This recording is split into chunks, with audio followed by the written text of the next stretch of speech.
Awesome. Hey, welcome everyone to Cape Bottle Room. I'm first time here in Cape Bottle Room. Also been 10 hours in Austin in total in my life, so that's a good starter. I had to check the topic of the event because it's so long. Rising to the challenge: how consulting firms can harness the AI revolution. So quite a niche topic, right? So a lot of folks from agencies, consultancies, professional services firms here today. I guess the word that is in everyone's sort of tongue nowadays is AI, right? So that's what we're talking today, trying to figure out strategies, tactics on how to leverage AI in the operations every day. And I'm Lauri, another one of your hosts today, and I'm from operating. I'm a former consultant and work from our sponsors. So operating here today. So we're a capacity planning, resource planning, professional services automation tool for consulting firms, agencies, and professional services companies. So what we do is you can figure out in your company who's doing what, who's about to do what, where's our time going, where should we be focusing our time, what do our consultants know? So basically that whole sort of messy aspect of running a professional services business. Who's doing what? What's your utilization? Where should we be focusing on? So it's my evil scheme getting you all here today and kind of listening to us, having a chat. Bit of side of the topic of our product, but still quite related. So that's good. And we have some of our customers here today. Uttam. Yeah, some of the customer. Yeah, it's a great product. Myosin. Our first US customers ever, inventive. So kind of like one of the reasons I'm in Austin today. But that's enough about operating. Happy to send you a follow-up, tell a bit more about our product. With me, we have Uttam from Brainforge. And yeah, could you tell a bit about Brainforge and why you're here today speaking with me about this topic? Yeah, so me and Lauri got in touch about a month or two ago. I was going to build something like 1/10 of his product in a spreadsheet, probably just map people to projects and do some math. We're a data company, so I was like, cool, we could probably get a hold of this, but really happy that we have his product. And so we're a data analytics and AI agency. I just live just up the road. My background's in data engineering. I worked as a data engineer for a number of startups, led a product at a data company, quit, and then sort of was thinking about what to do next. Had done some contract work myself before, and then just made a bunch of phone calls, found some more work, and started the consultancy. So, we started the business in July of 2023. We hired our first employee in December of that year, and right now we're about 15 people. We have folks here in the US as well as distributed. For me, it's just finding smart engineers where we can. We also happen to be doing a lot of work in AI as well more recently. But as we'll talk today, the AI work in my company sort of started just as like to automate our own business.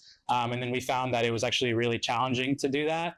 But then we learned a lot of stuff along the way. And then now we're deploying AI in several customers. And so, yeah, it's been really, really fun. And really thanks, Lauri, for the opportunity today. Yeah, absolutely. And as mentioned, fireside chat. So it's not only us sort of presenting here. So everyone here has something to bring to the table. How many of you are using ChatGPT or some other tool daily? Yeah. Hourly? Every minute? Yeah. Yeah, it's just always on in your pocket. Yeah, exactly.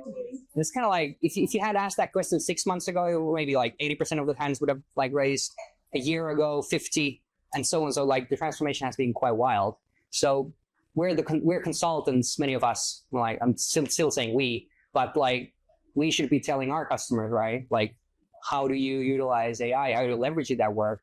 It's really, we're also, many of us are in technical fields, so we're the experts in the topic. So Uttam here has obviously a great deal of experience in that. So maybe kind of setting the stage here a bit is like, when we think about AI in the context of consulting, right? So there's a couple of ways to approach that, right? So there's the kind of how we help our customers and how AI can help with that. And then there's the second part, which is kind of, I guess, the internal, how do you run your own operations more efficiently? But maybe you want to elaborate on that. Yeah, so I started Brainforge again as a data analytics consultancy, but I was using ChatGPT 3.5 when it came out in 2023 every day. It was probably the reason why we were able to stay in business and not spend as much money. Like we're completely bootstrapped. So I was using it to draft documents, to draft emails. I'm an engineer, so I had to learn sales, marketing. And so it was incredibly helpful, company formation, everything. It's so helpful that we continued to grow. And in about mid of 2024, I decided to actually bring on someone full-time just to work on internal AI tooling. So we sort of built it from the inside out, where I wanted to establish an internal AI team. Their job was to go team by team and sort of build automations and train people on how to use things like Cursor, how to use ChatGPT, how to use AI-enabled software like Clay or other automations. And that's sort of the way we started. And it's really challenging. You can think about, if you're using ChatGPT, you have the perfect prompt. You have like your Zoom meeting transcript. You have exactly what you want it to do. You have the perfect data, and it gives you a great response. But if you want all of your employees to have that, and you want to start to leverage that for more than just sales copy or rewrite this email for me, it gets really challenging. If you want to do things like project status updates, tell me where this piece of logic is in our code for this one client, which client is our most profitable. That takes a lot of different inputs. And so those are a lot of the questions that I felt like I was asking myself and asking the team. And so, we took what little margin I had and sort of invested in building this AI function internally. We use every tool we could. So low code, we coded stuff, and sort of started to then, now we have 3 full-time people where all they do is work on internal AI tooling.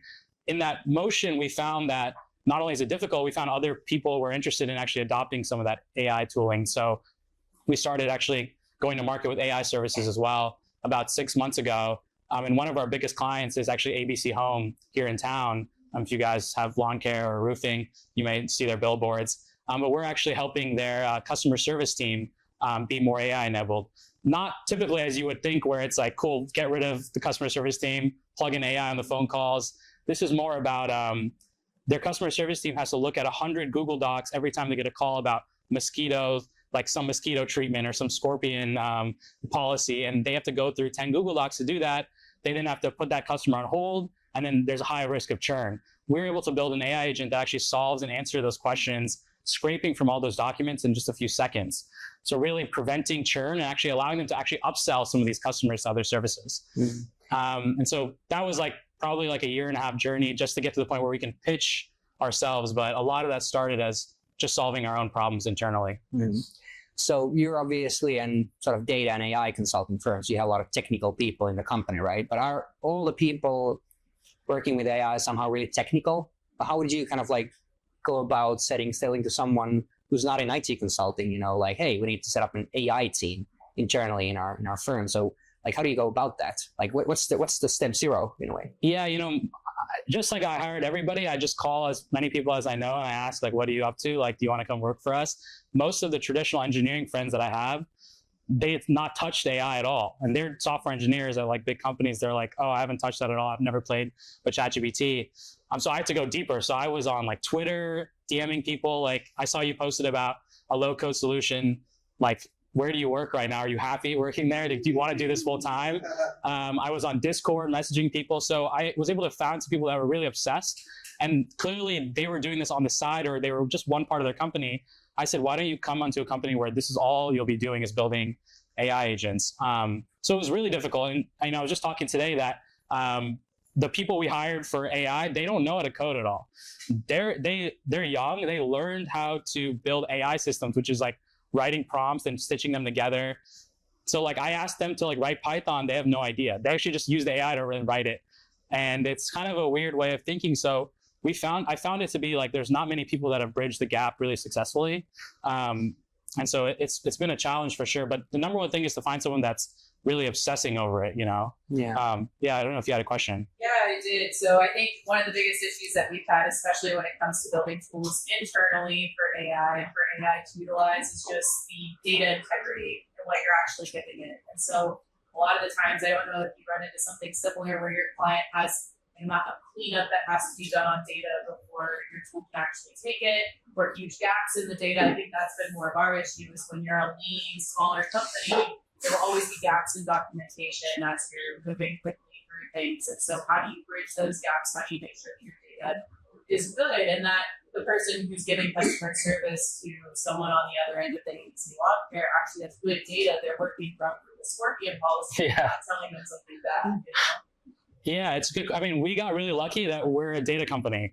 So like we primarily do analytics where we bring in data from multiple sources, we clean it up, land it in a data lake, model it. So you go from, having 10 different transaction models to then one clean table and then making that available on a dashboard. I feel like we got lucky in that that's really our core skill set. And for AI to really work, you need to have the right context, the right time. But part of it is learning that's true. And it should actually push you to the fact that you need to have clean data. That in your organization, you should prioritize having really great data modeling, data governance, having clean data land in one data mart and make that available. Like for me, I think it just should push the fact that that's still like a huge priority. You should hire us to do it. But of course, like you're talking about the QA of the data. A lot of that, yeah. How do you make sure that there's actually integrity to posts? But I think a bigger part is in instances where you have big gaps in the data, and you may, from an analytics perspective, be able to say, yes, there's a big gap here, but I mean, is there someone on the ABC lawn care side who's developing information to help fill that gap? Yeah. So this is. Yeah, so one part of what we did is we thought about this as a feedback loop. So it's not only the fact that AI can grab what's there. What we found out is obvious is that all those documents and spreadsheets are all super messed up. They're missing data, and a lot of the fact that they couldn't answer the question was that it wasn't even there, or it was wrong. And so we built basically a feedback loop where we would score the responses, and then we have someone who is like one of the senior managers on the customer support team that works with us to update things. And so what we ended up doing is we built sort of like a Bible document where it has all the information, sort of like a wiki structure. And then it's clear that when something's not there because the bot says, I don't know.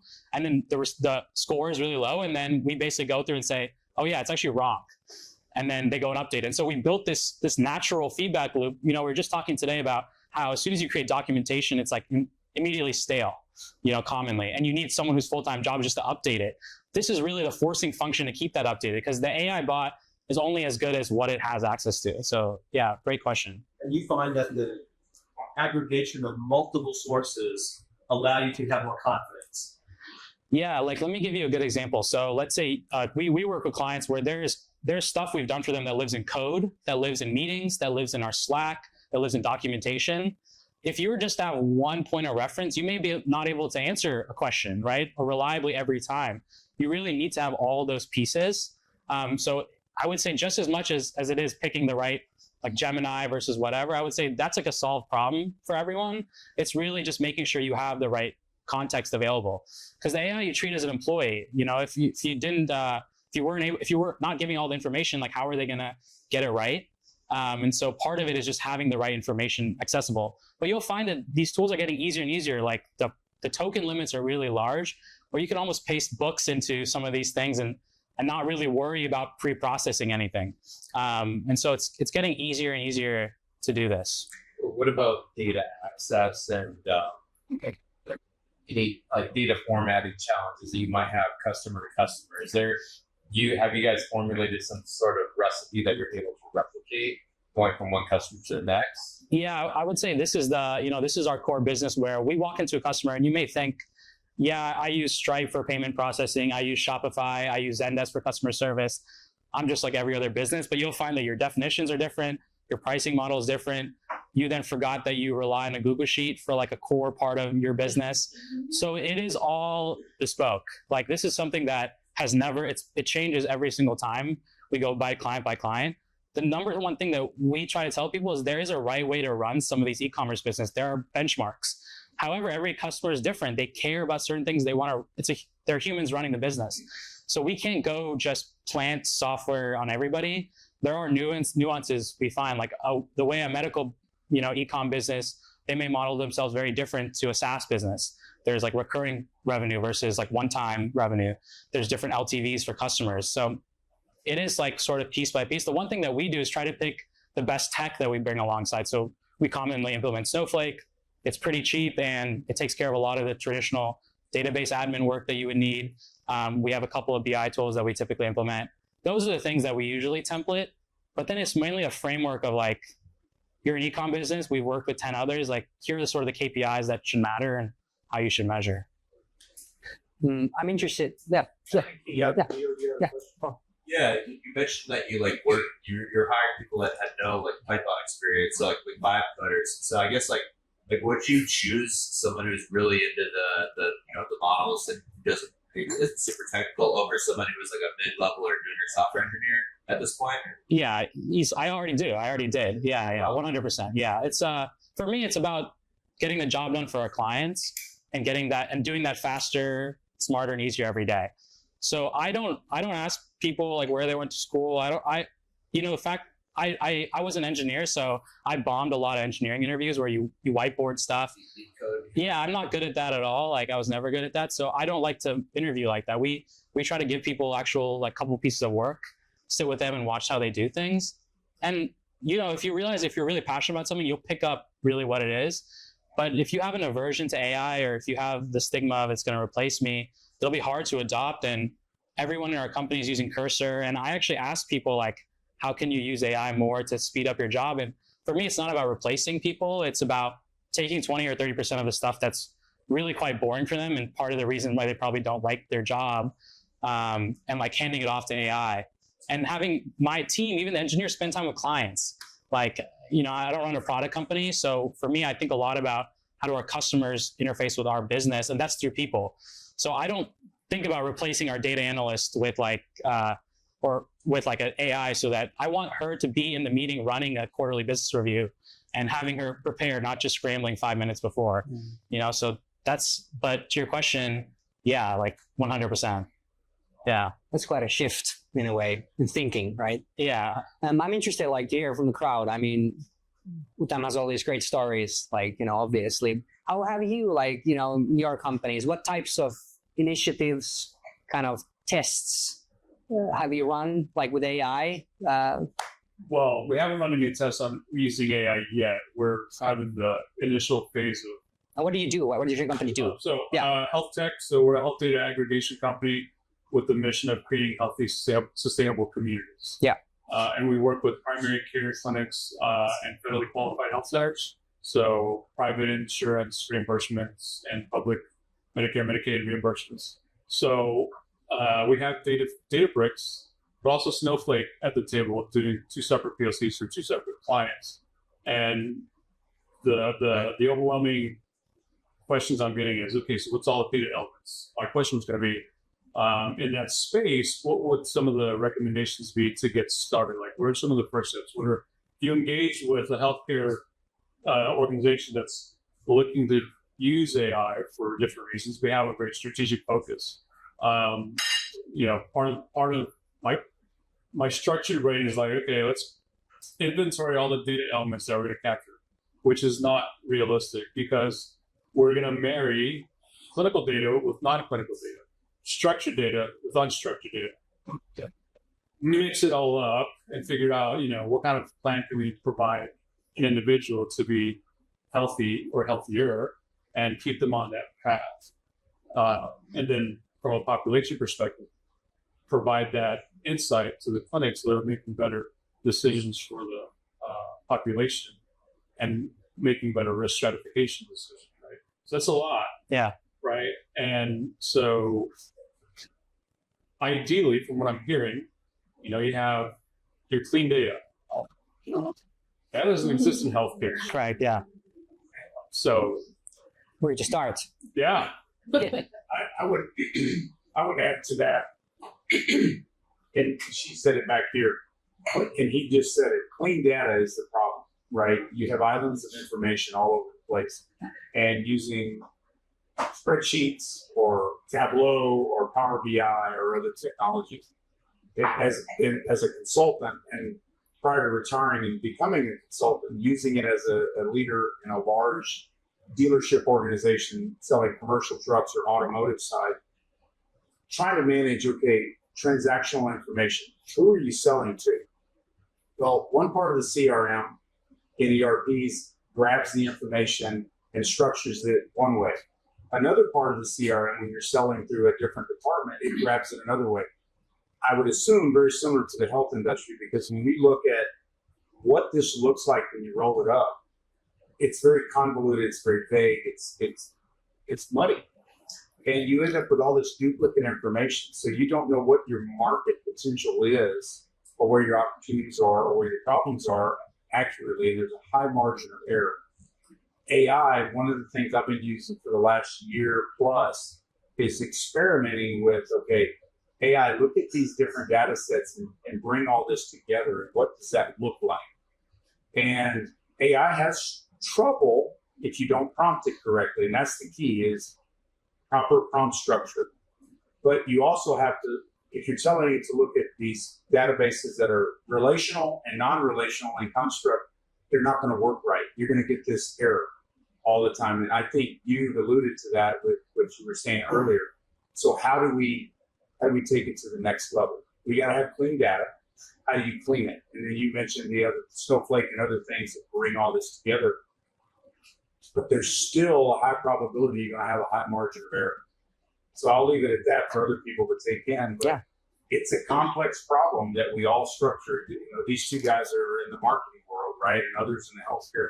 You're trying to bring it all together. How do you use that? So I'd like to hear from everybody as well on, we're probably all struggling with the same problem, I would say.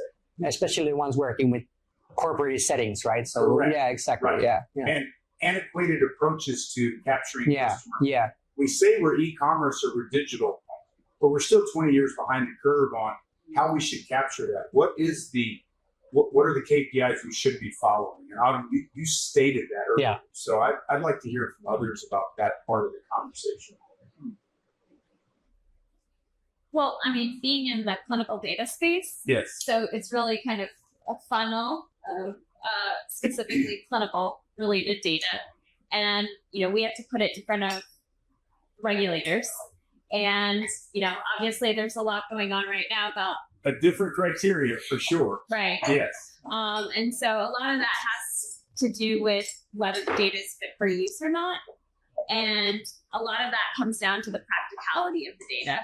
And so not necessarily, you know, straight up data analytics, but looking at it from the perspective of the patient populations that are being addressed. Right. And there needs to be some amount of that. I mean, that's inevitable. I don't think there's any way around it. Right. But, you know, obviously there's a lot of, you know, conversation, discussion happening right now with the change in administration with Correct. respect to, you know, what does that actually mean? How much oversight does there need to be? So, yeah, we're struggling with that on a daily basis. Well, that definitely adds another level of Yeah, it does. The privacy portion applies to pretty much everybody. Everything. Yeah. And you go It's on. another layer. That's right. It's another layer. Yes. Let's leave that lingering in the air because no one can answer that, right? But let's have discussions over that topic after the official part. Let's have a bit of discussion on the sort of internal operations, right? You already mentioned, Tom, that you have an internal AI team, but obviously, like when we're trying to help clients, it's about like increasing revenue. How do we be more efficient? How do you kind of like, what's the cutting cost side and just like being lean in the operations? How do you look at that? Like you can't just hire more people. Like AI should be able to help you like be more efficient, have more throughput, right? Yeah. So one of the things, again, as I sort of grew the business, it immediately becomes you're enticed to throw people at problems. And then, of course, like your payroll expands, everything goes up. And that's why consulting businesses, even at peak, they run 20 to 30% margin. It's very, very tough business. And so one of the things that I was always interested in is how do we make each person in our company more efficient? But really all the time AI goes towards cutting costs, but never is it talked about towards like increasing revenue, right? And I know that may seem a little bit like basic, but one of the things that I think about is our company is still founder-led sales. So me and my business partner, we still sell everything. How long can I put off the hire of that first SDR and instead just use different AI enrichment strategies, use different ways to actually scale myself up and leverage AI to actually do that, make our everything from copy better to understanding channels better to enriching things. But we sort of think about that not only just on the sales side, but then I think about my biggest cost center is our people. And so I look to everything from just educating people on, hey, maybe we should give ChatGPT a try. Like if you were if you have a quick question about looking at a piece of documentation for Snowflake, maybe you should just ask ChatGPT. That could have saved you 10 minutes. And then you think of that scaling across 10, 100 people, that definitely adds up. The other piece is also just looking at how do we make the tools available where people work. This is something that for me was very, normal, but I think it's now been really impactful where we run our business on Slack. So our core operating systems are our Zoom, our Notion, our Slack, and Linear for task tracking. So for me, I don't want my team to leave beyond there and sort of work in other places or sort of add random tools. So for us, instead of asking them to go to an outside tool for AI, we built a Slack bot for them. So now they're doing it in the open. They're asking the Slack bot questions. People can sort of collaborate. And that was really, really helpful. So to answer your question, I'm both thinking of it as how do you improve the delivery? So how can we take a simple question where looking up the definition of gross profit in our code base? For a project manager, they have to then go to an engineer. The engineer has to make a ticket, then they go look it up, they respond, and then it gets answered. That could be 2 days, that could be 4 days, that person can go on leave, right? This is how sort of timelines sort of get bigger. For me, if the project manager can just answer that, plain and simple, they can turn that around in 15 minutes. And so that's like as basic as it gets. I think there are larger challenges like cleaning up data and making sure that it could potentially one day maybe go the distance and answer the final question itself with no involvement. But for me, I just think about 20 or 30% improvements across the business. I know for us, if we're able to get another 10 or 20 points of margin, we're golden. Like we would stand out of the business. So I don't think about 100% automation ever. I just think about incremental improvements so we can shave off a few percentage points, every month and start to realize that we can do what other companies do with 100% with 80%. People, time, confusion, things like that. What would you say, people working in more like, med tech space, whatever, where there's more regulation with data, how would you you can't just like put all your clients' data in the cloud and sort of like, hey, tell me all about this, right? So what about that? What's the data privacy side? It's kind of interesting. Yeah. Part of it for us is like we try to bring on vendors that we know can support many use cases. So we don't go to a random database provider. We go to Snowflake, right? There is some premium you pay for that, but they are able to support HIPAA workloads, GDPR. They're able to support these regulated environments, and they will work with you and actually give you resources to do so. So vendor selection is really, really huge. Second, it takes a cross-functional body within your company. You need someone from every department to collaborate and say, we as a crew want to get this done. I work on the data team in most companies. We are reciprocal of, we get everything that other teams produce. The data team just produces insights, meaning we're on the back end. So we need to make sure that the stewards of like HubSpot make sure that HubSpot is clean. Same for all our tools. So very similarly, you just need to have a cross-functioning body where you have buy-in from each of those teams to really make this happen. It's really, really difficult.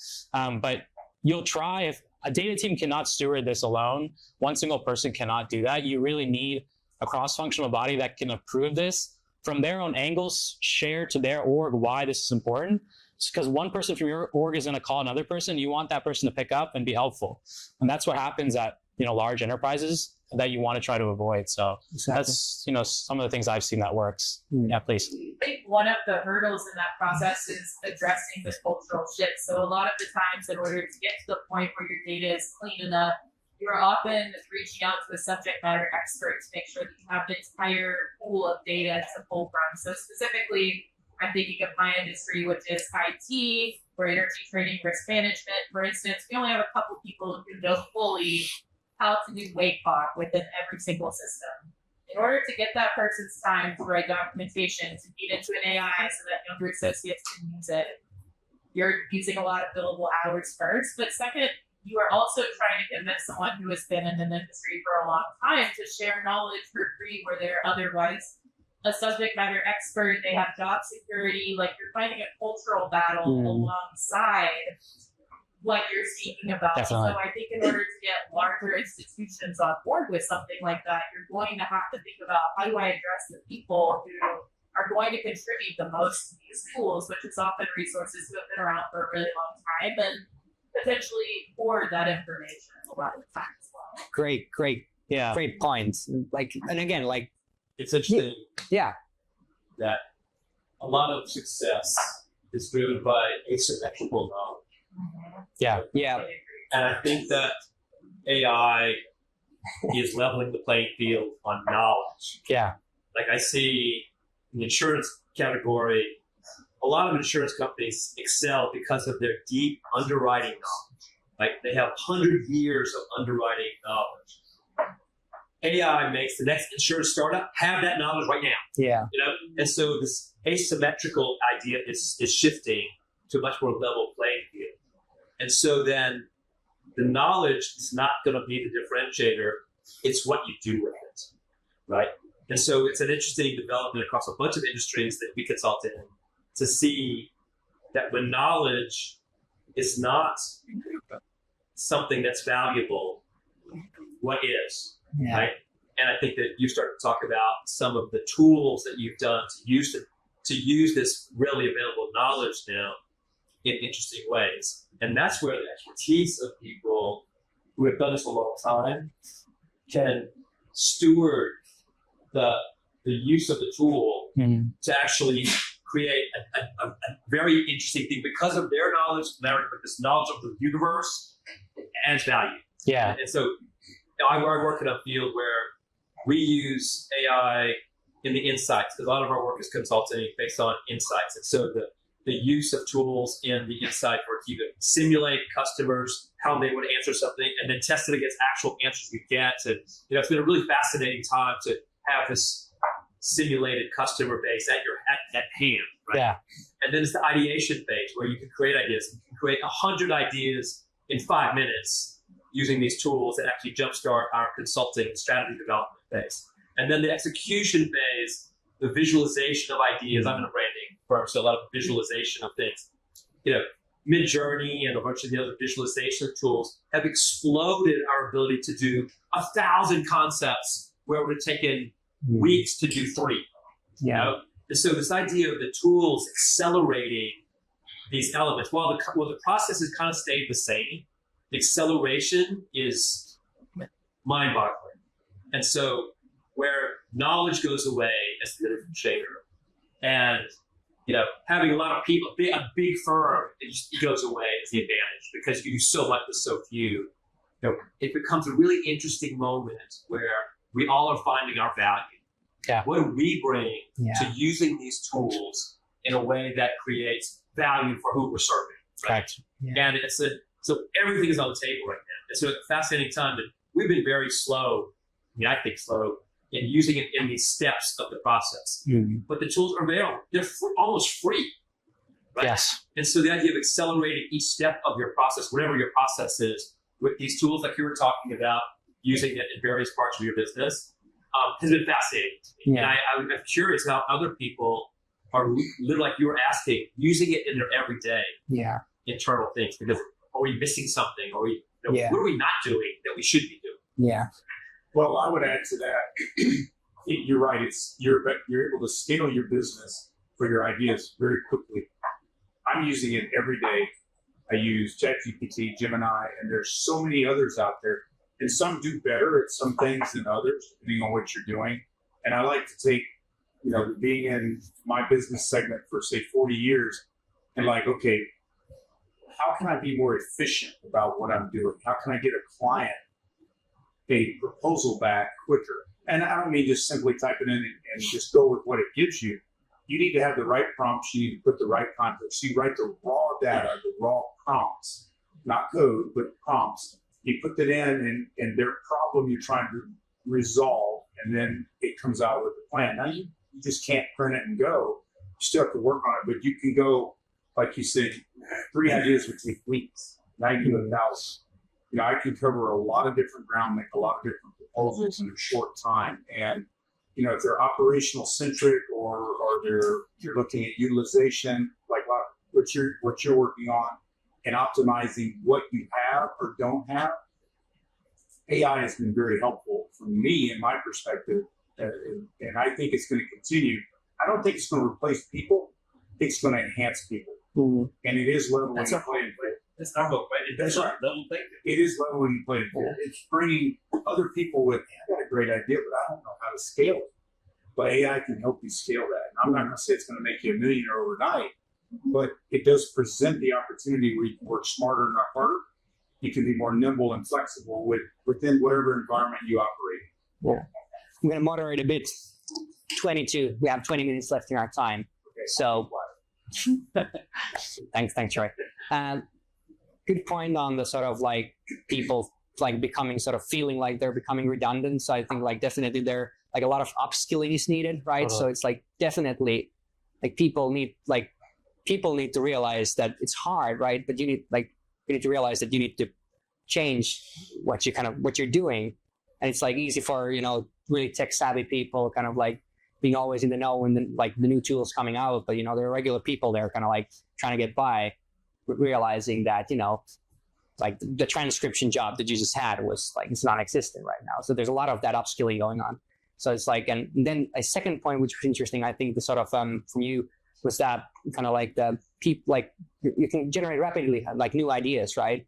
But the processes are still like archaic. So even if you're working creative consulting, so like, what do you think? Are your clients faster at making decisions, even though you're like, yeah, exactly. That hasn't changed. No, yeah, exactly. Yeah, but that's so funny. You're like, we can generate so many ideas, but still like, yeah, there's the timeline. 2 weeks of that, then 2 weeks of that, 4 weeks, 8 weeks. It's kind of like the project is going to last the same time. That's fun. But hey, last final bits before we move into some more discussion. The space will be open up for other people at 8, but obviously we can still stay here, discuss. Maybe kind of like one thing to take home. I'm putting you on the spot. And you can't say that operating is a really, really great product for capacity planning. But you could though. It's not just a great product, it's an amazing product. Something else. No, one thing to take home. I think a lot of what we've talked about today really hits at the fact that there's still got to be a human in the loop. In both of your examples and in your example, there is still somebody there, and we still have to have a lot of empathy for that person. Just because this crew is a little bit ahead of the game, we all manage people, we all work with people. Our job is not to come in and say, oh, I can do your job 10 times faster. It's to say, like, here's how you can get rid of some of your busy work that I know you don't like doing.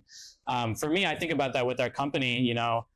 I use AI every day, and I try to share with our team. And every time I use it and I get an interesting insight, I just take a screenshot, I send it to people, and I try to empower them to use tools. If people want to buy ChatGPT, I'll get it for them. Instead of trying to just push it right onto them, I ask them to adopt it themselves and find their own avenues for using it. Very simply, the same question that Lauri asked, I just ask people every Friday, like, did you use ChatGPT for something interesting this week? Professional or personal, right? Like today, I saw a prompt that said, connect two things that you know about me that seems seemingly different, but actually blend. And the last week I was in Fredericksburg and we went to taste some olive oil. So I was asking about olive oil. And then it said, and I ask it, of course, I use it a lot for work. It said, your choice in bold olive oils is like your choice to start Brainforge. And somebody like married something like that, right?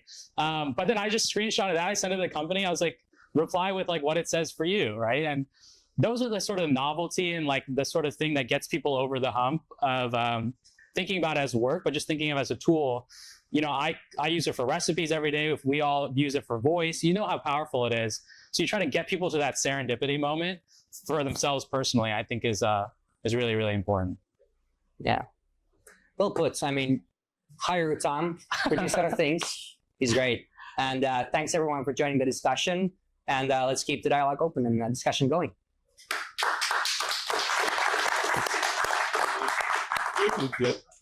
Yeah, I'm just curious, like, what does your context window look like? Let's say tomorrow you sign a 5,000 person enterprise company with a giant code base, like a shit ton of tokens and their documentation. Like, would you be able to scale that without running this with compute? Yeah, I mean, we'd vectorize everything and sort of chunk everything up, and then it sort of depends use case by use case, how you retrieve the information. Yeah. But again, all this stuff, I will say, there's no class for this. It's all, if you're using Snowflake, if you're using whatever tool you're using, go to their learning center, just take one of their AI courses. If you're using Databricks, if you're using whatever it is, if you're using Google, a lot of free ones where you can they'll show you how to build some of these systems on your own data. like how to build your own like Google Mail agent that like classifies your email. It's like simple as that for it to unlock in your brain like what the possibilities are, right? You know, Level 4 lied about their benchmarks, like they fine-tuned it with like the actual data of the benchmarks or whatever. in terms of the fundamental models, I think they're all reaching a point where they're all really, really amazing. I think, you know, there's some nuances, but you know, if you've been paying attention to nuances, that they're getting thinner and thinner. So drag it out one more year where they're all really amazing, and they're all, some are free, some are fractions. ChatGPT is just $20. You know, it's you know, I think they're all sort of reaching a similar asymptote. Yeah. As a close, Questions. yeah, sure. Analytics. I'm curious. Visual analytics 10 years ago was a big thing, Tableau, et cetera. How are things changing in that space now that with AI? How is that offloading some of the things, the workflows that people would use to look at things visually now? Yeah, I still think you know, data visualization is probably the most subjective part of my business. That's storytelling. Like as a data person, I've been asked many times to tell a story that like isn't correct. You know, and so for me, it's like having analysts that can really analyze the data and find out what the true story is. That I don't know. There's a lot of AI data analysts. That's like the first thing people are trying to automate. That's a real person-to-person thing. When an analyst is coming to your business and explaining to you what they found, you want to trust them. You want to know that they went deep and they found an insight. I'm finding that some people like pie charts, some people like bar charts. Like that's been the same for a long time. I don't argue over that. For me, I argue over whether they're making more decisions and that they're seeing the benefits from it. So for me, and again, I'm a little bit opinionated, but I felt like the visualization layer is always subjective. It's just based on what the executive is used to.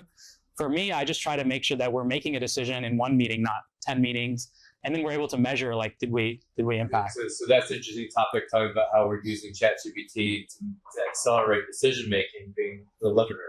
Correct. Like the other day, I was trying to make a big decision, personal decision. I asked ChatGPT, give me some decision frameworks. Boom! I got like 5 decision frameworks. I mean, you almost could like pop this into decision frameworks. Yeah. Give the customer, based on your data, here's the result. Correct. Here's 5 different decision frameworks you can choose from. Yeah. As a closure, Uttam's team at Brainforge has put up this great white paper on how to use AI, leverage AI in consulting. We will be sharing that with everyone here today. So you will be getting that to your inbox after the event. Thank you. Thanks again.